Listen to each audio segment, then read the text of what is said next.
All right. Give just a second here. I think we're live. Just give a few minutes of recording here just to make sure everything lines up, but I think we're good. All right. Welcome everybody to our second Pokemon Rants here at Pokemon Wonder. Thanks so much for joining us. We always appreciate your time and of course enjoyed the conversations all around Pokemon.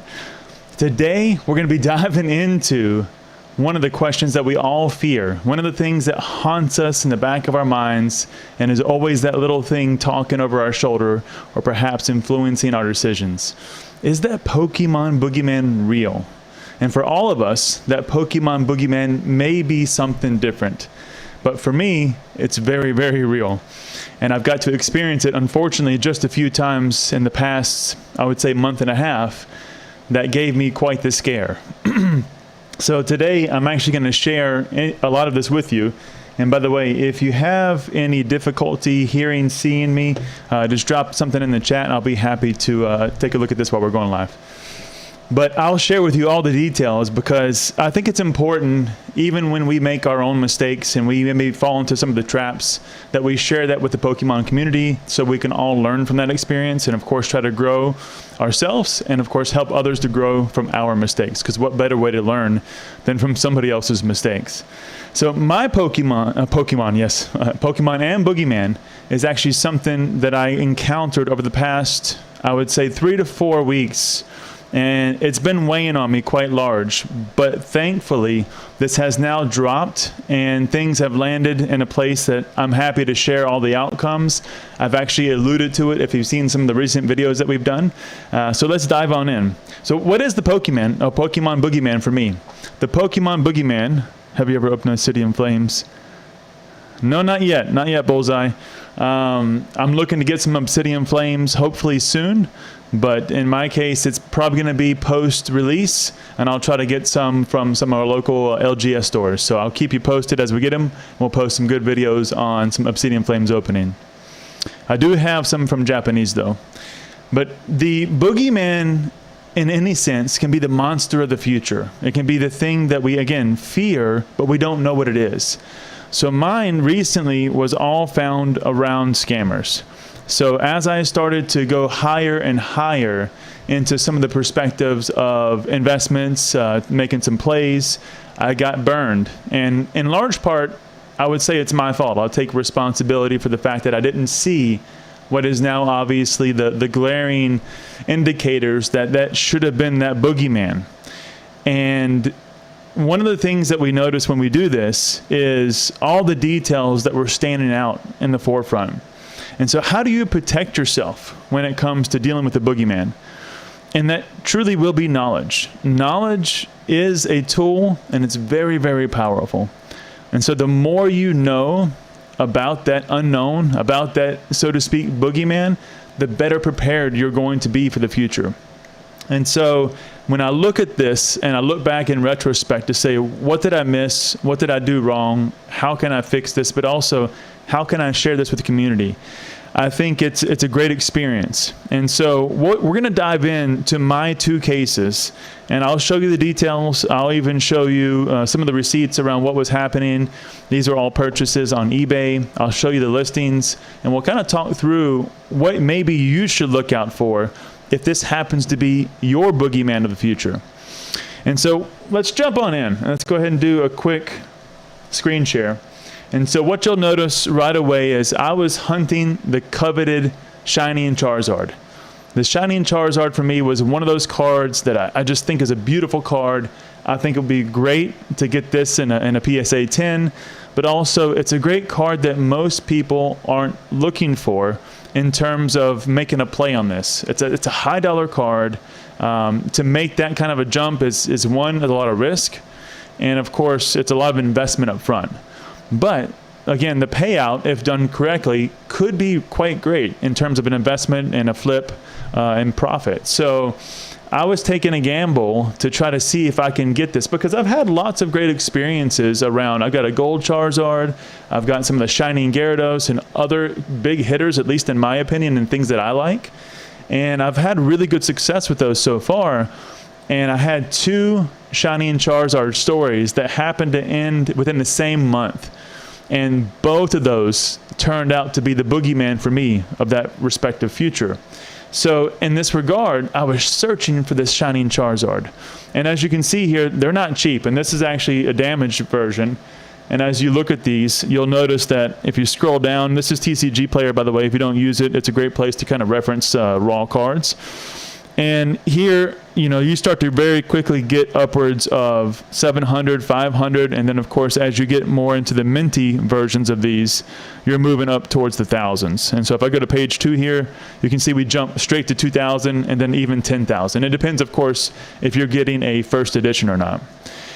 And if you look at the raw card, and so let's say you grab one for that 500 or perhaps even that $1,000 mark, depending if you're going with first edition or not, and you get that graded and you have a great condition card, then you could be looking, and this, by the way, is TCG Fish, which is a great resource for all of your graded cards, showing trends, what they've sold for across all the different grading companies. If you don't use those 2 sites, they're great tools in your toolbox.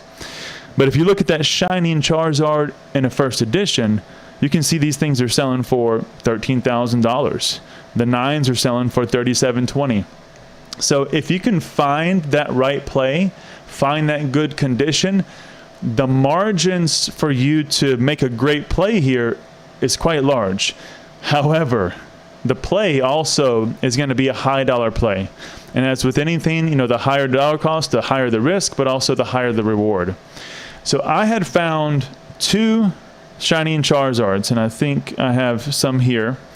And this was the first one that I found. Now, for me, I had never held a Shining Charizard. And this is one of the first things, going back to knowledge is key and knowledge is power.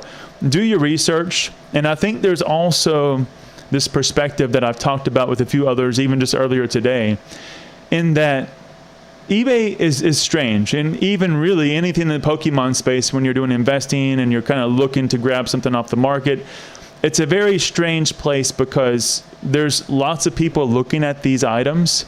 And to catch that really good deal, but then not miss that window, there's this unspoken rush and pressure into making some type of a decision before the opportunity is gone. And you should never do that in a rush. However, you also don't want to take all the time in the world because you're going to miss out on everything. So there's a balance, as always, with that in between of where do you find that balance to ensure that you don't miss the opportunity, but of course, you don't rush into poor decisions. And that's something I think we all have to kind of juggle with, and we have certain checks and balances that we continue to tweak and add to ourselves. And for me, this is one of those because I had never held in my hands a Shining Charizard. And when I looked at these, and this is the first listing that I had purchased, I had actually, you don't understand Hibi at all. Hey, Crystal, good to see you here. Yeah. It's really hard, and that's exactly the point, Crystal, is to find those deals on eBay is hard. And you often have to snatch them before somebody else does. So there's this unspoken pressure to move quickly, but again, not rush. And this is where I made my mistake. So having never held it, there were certain things that I missed when looking at this. And this is probably, if you don't take away anything else from today's video, take away the fact that if you're ever going to buy anything that's worth a higher dollar amount, look at other items that you know have been validated. In my case, looking at this card raw, I should have been looking at graded PSA 10s on the PSA website. And I should have been comparing those cards with what I saw here in a raw condition. And that was my first mistake. So I saw this card, and I'll show you here. It does have the holo of the Charizard. It does have all the font. I actually looked at the font. I looked at the placements. Everything looked okay at a glance. And even after I look at some of the different angles of the card and how the light shines off of that, you can even see that it had a proper reflection, or at least what I thought was a proper reflection. And so as I went through this, I thought, well, okay, this actually looks pretty good. There were several bids already on it. I said, this is going to be a great card. The price wasn't too bad. I mean, it's still very, very high. But again, if you're making that play for, even if it's a PSA 9 at $3,700, again, you pay $15, you pay for shipping, so call it $50, backwards and forwards, 3 months. The profit margins were huge. And as you look at the condition of cards like this, it looked really good. I asked for a few extra pictures. The guy was very good. Now, also, the other thing to catch on eBay, and this kind of goes back to your point, Crystal, is the typical things that everybody says, but there's also nuance, as with everything else. Look at the buyer. In this case, this is the buyer that sold me the fake card. Look at the feedback, and in this case also I had to translate it because it was from another country. I think it was Italian. And start to look at the details of what else they're selling. If they don't have many other Pokemon cards, then they're probably not too knowledgeable. And even if it's a fake card, they may not know it, because many people wouldn't know the difference between a fake card and a real card. And so look at the buyer, look at the feedback, also look at the country. A very important point that I did not know, and now I do. And again, I want to share with everybody here. eBay does not offer the authenticity guarantee if it's out of country. So if the purchase, no matter what the dollar amount is out of country, at least to my knowledge, and on the several experiences that I've had in the past few months, they do not validate the authenticity of that card. Now, if it's bought within the States, and I think it's over $250 or something around that range, they do force the authentication verification. So they will make sure that they verify that card and its authenticity. So buy within the States if you're here, of course. If you're out of the States, and that kind of changes the game a little bit, you got to be more careful. I think they're eventually going to do this internationally, but as you can imagine, they have to have a pretty big infrastructure to be able to validate the authenticity of cards. They have to have a great database and a lot of resources and very trained people to do that, because there's just a lot of details that you can miss. And I'll show you the next case, which even apparently, quote unquote, another graded company even missed that fake card. So let's dive into the details. Let's go to the next one. So this one, actually, before we go, let me tell you the story here. So in this case, this Boogeyman of my future, great, I'm glad. So yeah, if you got somebody, Crystal, that can help you spot the fakes, then it really helps a lot. And of course, if you can pick up those learnings and try to make sure that you're catching on what they're seeing, then you'll be able to do that in real time and live. In some cases, it's as easy as just the card stock. You can feel a difference. Sometimes, the font is way off, or the graphics look too blurry. It's poor print quality. Maybe the shine on the rainbows isn't even what it should be on the typical texture and shine. So sometimes it's very glaringly obvious. And in cases like this, it's the little minute details that, of course, for me now appear to be obvious, but at first glance, I couldn't notice. And I'm going to show you very specifically what I found and how I was able to identify this, and of course, share that with all of you as well. So when I actually saw this and I bought it, I got it in the house, and I was cooking. I was cooking downstairs. We were making dinner for the kids, and I looked at it. I was excited. I put it down, and I kept cooking, and something about me was sitting there. I was like, something didn't seem right. Let me go back and look at that again. So I looked at the card again, and actually, this is the card right here. So I looked at the card again, and I pulled it out of the case, and I said, something just didn't feel right. So I picked up the card stock, and the card stock didn't feel too bad, but it was too smooth. It was too nice. For a card this old, which should have been from 95 to 2000, I don't remember the exact date of Neo Destiny, it didn't feel like it had been that old. But yet, the print quality and everything looked to be spot on, again, from what I could tell. So I put it back down, I kept cooking, and I went back and probably picked it up 3 or 4 more times. Something still didn't sit right with me. So I went upstairs and I started to look up what I should have done before I ordered it. And I looked up PSA 10s, and I looked at the details of the graphics. And I noticed a very quick difference in this card. Yeah, it does look a little bit thick, but when you hold it up, this is for example, this is a card here. That's an older card, also from 99. And it's about the same. Oops, sorry, I'm not showing my desk here. It's about the same. So here's the card, fake one in front, the real one in the back. And the thickness, you almost can't tell a difference here on camera. Even if I bring it in close, it looks about the same. The card stock is a little shinier, as you can see. It has a bit more of a sheen to it on this side. But again, it wasn't so obvious that it just jumped out at me without having to compare and contrast against another card. Yeah, it's hard to tell on screen. It truly is. Sorry, I'm trying to convey it the best I can with the lights here as well. So as I looked at that, I ran upstairs and I checked the PSA 10, and sure enough, I saw some really key differences right away. And so I opened up a refund. Now the buyer and the seller on eBay have an agreement. And this is also very important for anybody that's a buyer who's potentially being scammed or somebody's trying to get over on you. If you're a buyer on eBay, if the seller does not describe that item correctly and you receive something different than what is being sold and described on the actual listing, eBay will side on your favor. So in this case, the seller, and you would have to translate, the first sections, but if you scroll down in this listing, you can see here that they were referencing this as a Pokemon First Edition Neo Destiny Shining Charizard, superb condition, that would be good for grading, right?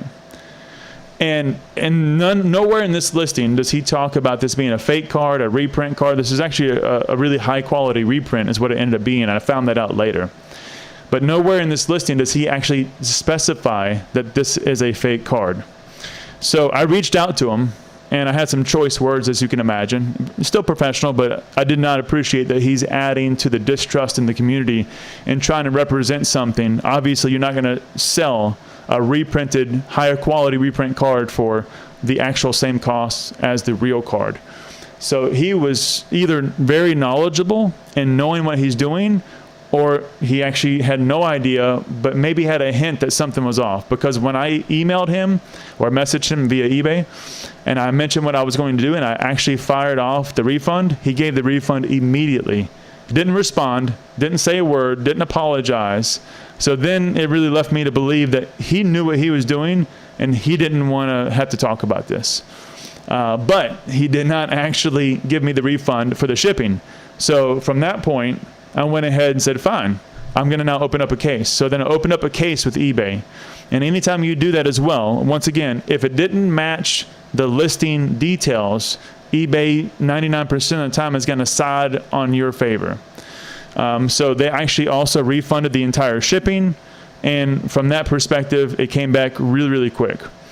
And I thought, wow, that's great. I was really worried what was going to happen here. And this was, as you can see, $1,600 order. This is not a small order. Let me put this back here. So this is $1,600, and of course shipping and everything, you're basically looking at $1,700. So the problem was, within the same week, I ordered 2 of these. Now, from 2 different sellers in 2 different countries. And yeah, it is really annoying, Crystal. It's something that I wish wasn't a part of the community. And I'll mention some of my thoughts here at the end of this, but for sure, we can contribute to make this a better place and try to make sure people like this don't have a place in Pokemon.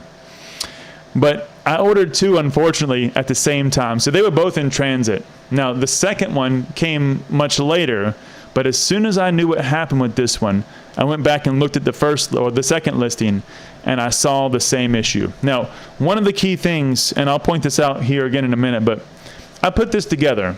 Now, this is more from the second one, so I'm giving you a little bit of a jump ahead.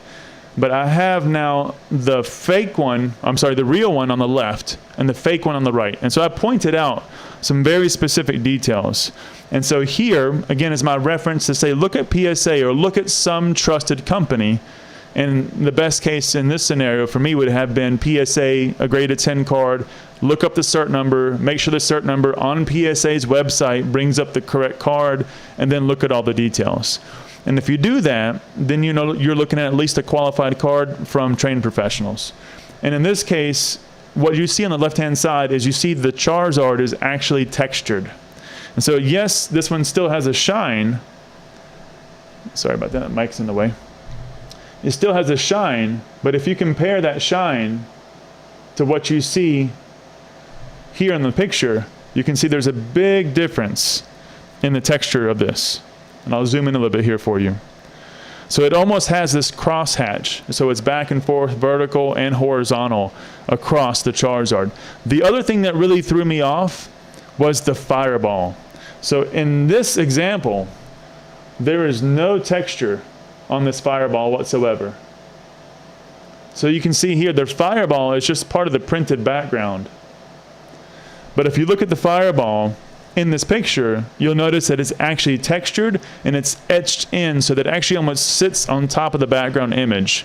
And so after I saw those two pieces of data, I knew immediately that this card was a fake. And so, like I said, the first order, they just refunded me very quickly, and I went to then report them onto eBay to make sure that they were flagged as selling fake items, and hopefully we can get that taken care of. That's still pending, by the way. The other part, let's go back to the other screen here. The other part was I ordered this card. Now this was my second order, as I said, within the same week. And it was a little bit different because this was, through a third-party grading company. Now, this was AMG. Now, it's not a big grading company. It is relatively small. I think it's out of Australia, if I'm not mistaken. And I thought this was a great graded play, because one of the things that you can also do when you're talking about investing and kind of making a profit and flipping a few cards is you can take a card that's graded at a higher grade from another company, and then you cross-grade it. You basically crack the case. You take the card out and you grade it with a more trustworthy company. Excuse me. In my opinion, PSA was a better company, and you can get a higher premium. PSA is much more liquid, meaning that you can sell that card a lot easier, and you get the higher premium. Unless you're going with a Beckett Black Label, in my opinion, the next best thing, at least for now. We'll see where CGC goes, but PSA is going to be the best. So I was going to crack this. It's a 9, so I figured at least if I can get a 9, and here's the play thought, right? I'm paying $1,700. Let's call it 18, almost 1,900 here, maybe actually closer to 2,000 with taxes and everything, if you pay taxes. And I was still going to be able to cross this over to a 9 and probably grade this at, that 9 grade, get in a $3,700 sell. So still make roughly $1,000. Minus a couple of shipping fees and the PSA processing fee and, of course, the seller's fee. So still plenty of profit margins to be had. And so that was the play that I was going for. But as soon as I saw that first fake card come in, I went immediately to this one because it was in transit. It was overseas. It was coming over the ocean. And so here, I started looking at this, and I saw the same issue. And you can see, and this one was a little bit hard to tell. And so you can see the Fireball in this picture. It looks like it's part of the background. It doesn't have any texture based on the angle and the way that he shot this. Now, again, he may have been either very knowledgeable and done this at just the right angles so that you can try to tell. I'm not sure, but from my point of view, I couldn't tell during initial ordering, and I actually reached out to him when it was in transit, and I mentioned what I thought. Now, he got quite offended, and that's okay, but the fact that he got so offended so quickly was my first red flag. He ended up providing me the login details for his account at AGM. So I logged into AGM, and the card looked to match.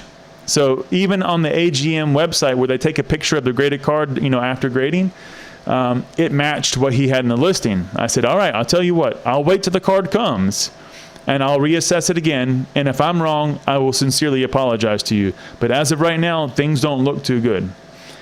And so I kind of gave my heads up what I thought what might happen. And so I waited. It came in about a week later. And sure enough, I opened the card, and here it is. This is the card. Well, what do you see? The same problem. This is the first fake. This is the second fake. Same problem. There is no texture on the top of this card where the Charizard is, only a little bit of holographic. And then once again, the Fireball is not textured at all. And it's kind of hard to tell, but I'm trying my best to kind of get it in the light for you. So it's the same issue as this. Well, as I wrote, and by the way, anytime that you open up any high dollar item on eBay, always record the entire opening from the box to the label to cracking the tape. Keep everything on camera. That way you have full evidence from start to finish, and just kind of talk through what you're seeing. And that way, if nothing else, it's for your own reference, especially, again, once it's a high dollar item. But also, in this case, it played a huge part in contribution of evidence as to what had happened. So in this case, I'm looking at the card, and I'm flipping it around, and I say, I don't feel too good about this. And as I looked at this case, something strange stood out to me. Now, I've never held an AMG case before. Hey, Arcanine, good to see you, buddy. Glad to have you here with me. And when I held the AMG case, I looked at this and I said, something doesn't feel right. And it felt wider and maybe disproportionate than it should. And you can see right here, I'm trying to get it really good on the camera, this edge just seemed strange to me. And so as I kind of held this and I held it in my hand and moved it around a little bit, I just did this. And sure enough, the case came right open.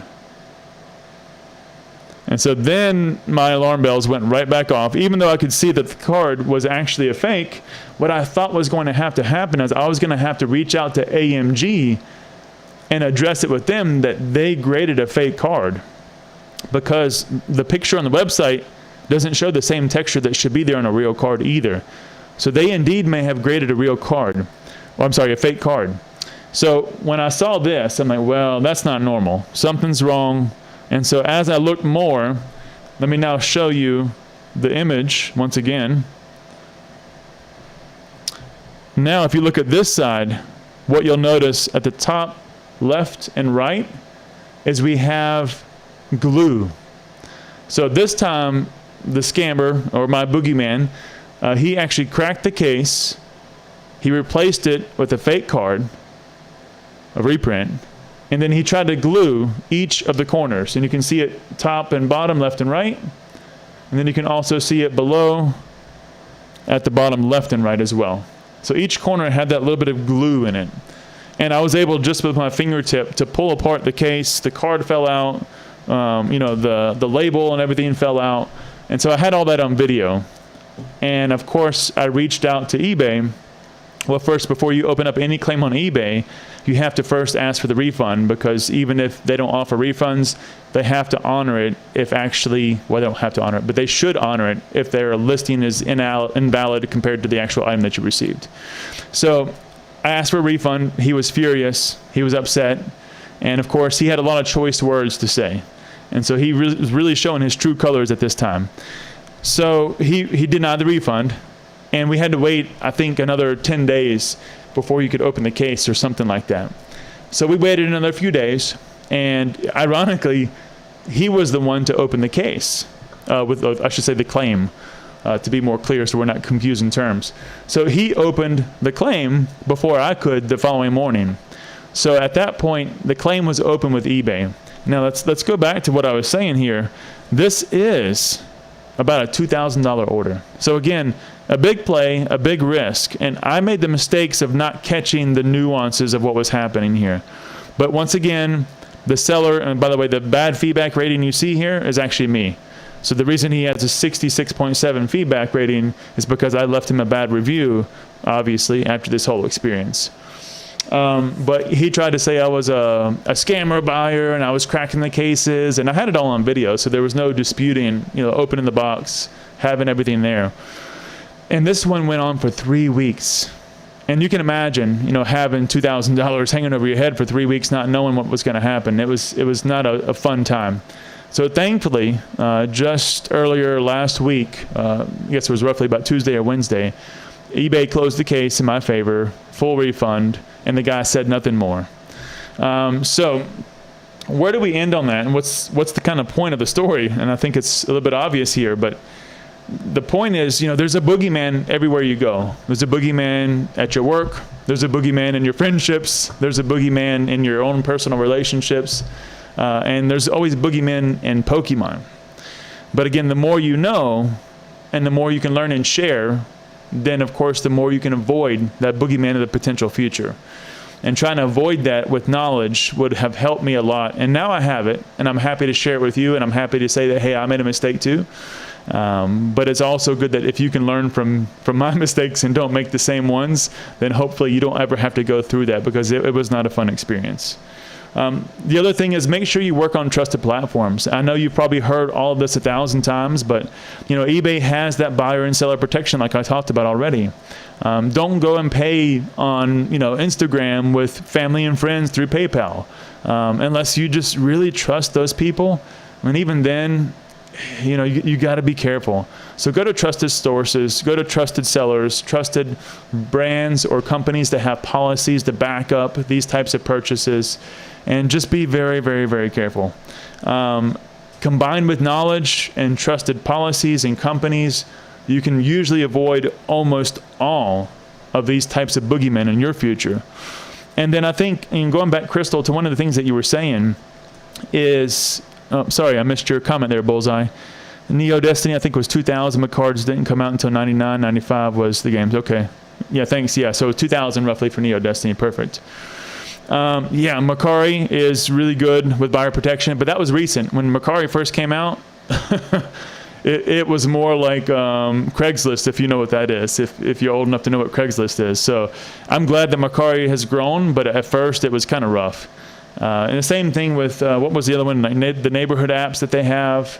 OfferUp, was another one. So you got to be careful with these platforms, and especially if you ever meet in person, you make sure you have somebody with you. But going back to maybe Crystal's point earlier, and what I wanted to comment back on is that when you're doing these things, be a good contributor to the space that you're in, whether it's your community, your service, your family, your friends.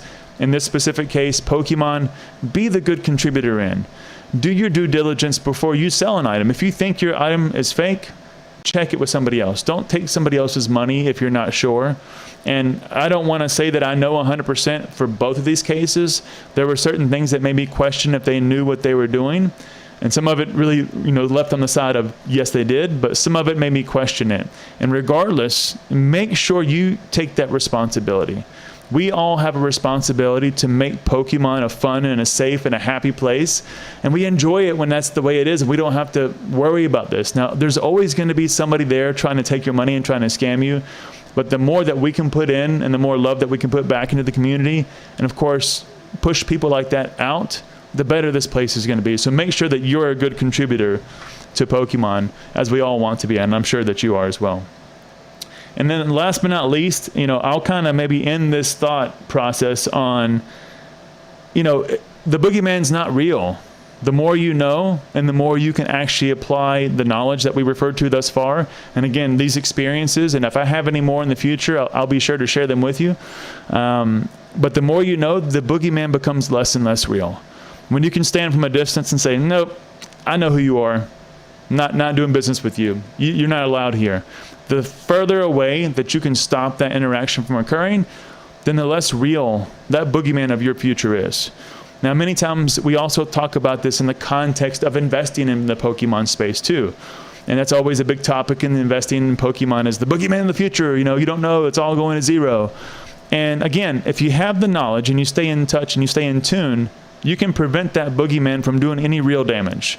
So that may be, hey, things don't go well with Pokemon in the future. I hope they do. We enjoy it. We love this space. And even if it doesn't do well financially, I think we'll still be here because it's fun. We play the game. We play Pokemon Go. We play TCG. And it's still something I think we're going to enjoy no matter where it is financially. But from an investment standpoint, if you are investing, just watch where the market is. Watch what's happening. And don't react emotionally. But if you see that things don't look good for you and you're not comfortable with where you are, so that boogeyman again of the future, then make sure you get out before you lose your profits or your investments to where you're not comfortable. Now, obviously, there's a perspective to ride this out long term as well. So you can ride through the tough times to get to the good times again. And again, I don't think Pokemon's going anywhere. I'm not saying this to give you any fearful attitudes towards Pokemon and its investability in the future. I'm invested in it heavily myself. For the long term. As I said before in my other investment videos, usually decades is what I'm thinking for. So I'm not saying it to scare you, but just to say that the boogeyman won't be there if you're prepared and you're ready. And even if it does come and you are ready and you are prepared, it can do very little damage, if any at all. So be that great contributor back into the community. Be the person that you want to interact with, and don't worry too much about the boogeyman. Worry more about staying prepared and staying knowledgeable. If you got good people like Crystal, like your husband, then that's great. They can help educate all of us along the way and make those good purchase decisions, and of course avoid these scams. If you don't, this is what I've also mentioned in other videos, reach out to the community. Somebody in our Discord, somebody else's Discord. If you're not, there's lots of great Discords out there. Pokemon, Rattle Pokemon, I should say. is one of the best ones. We'll actually be submitting these two fake sellers into Rattle's Discord on the no-buy eBayer list. So check out people like Rattle Pokémon, Opossum Bud. They follow a lot of those details around what's happening and then the scams in the space. But be careful, because you don't want to just sit around that type of content all the time, because it could be negatively impacting. But also there's great communities such as Nostalgianomics. He's got a great one as well. If you don't know what you're getting into, ask the communities. People are willing to help you. And we will always raise our hand and say, yeah, hey, be careful. Here's this. I see this. Be careful for that. And if you at least take in that consensus from the community, you can try to make a more informed decision, if nothing else. So people are always willing to help. All you have to do is ask. So I also open my doors. Anything that I've experienced or try to avoid, or things that have went well for me as well, I'm always happy to share. So if you have a question, you can reach us via, again, Discord, Instagram, TikTok, email, everything you want to do. P.O. Box, if you want to write me a handwritten letter, it doesn't matter to me. My door is always open, and I hope that if you have a question, we're here to help you. Okay. So with that being said, oh, yes. There's always good people, so reading a lot here. And Crystal, I appreciate the engagement. There's always a lot of people out there willing to help. No one here wants to see anyone get screwed over. Exactly. Nobody wants that, and we want to have a great time, right? And we have to deal with these things, unfortunately, but don't let that boogeyman scare you from moving forward, right? The more you know, the less it exists. So I do want to appreciate all the time that you always spend with us here at Pokemon Wonder. It's been a great journey. I really enjoyed it so far. I can't wait to the future. Also, if you're interested, we are scheduling a podcast with Alex from Nostalgianomics. I think it'll be this Thursday. I'll try to get the posting up maybe tomorrow. I didn't decide with him if we're going to do it on his podcast or mine, but either way it goes, we'll sit with Alex on Thursday. So make sure you stay tuned in and watch the podcast. Looking forward to that one. He's a great guy. And we'll try also to be reaching out to Ryan at Pika Pika Papa. He does another great video. He has an amazing channel as well. He does really good content around investing. So he's a high energy guy. I like him a lot. So we'll try to catch up with Ryan as well, and we'll try to also schedule some more for the near future. So stay tuned. Pokemon Rants will be growing as one of the playlists and one of the podcasts. And we wish everybody an amazing day. Enjoy your Sunday. And we look forward to seeing all of you on the next one.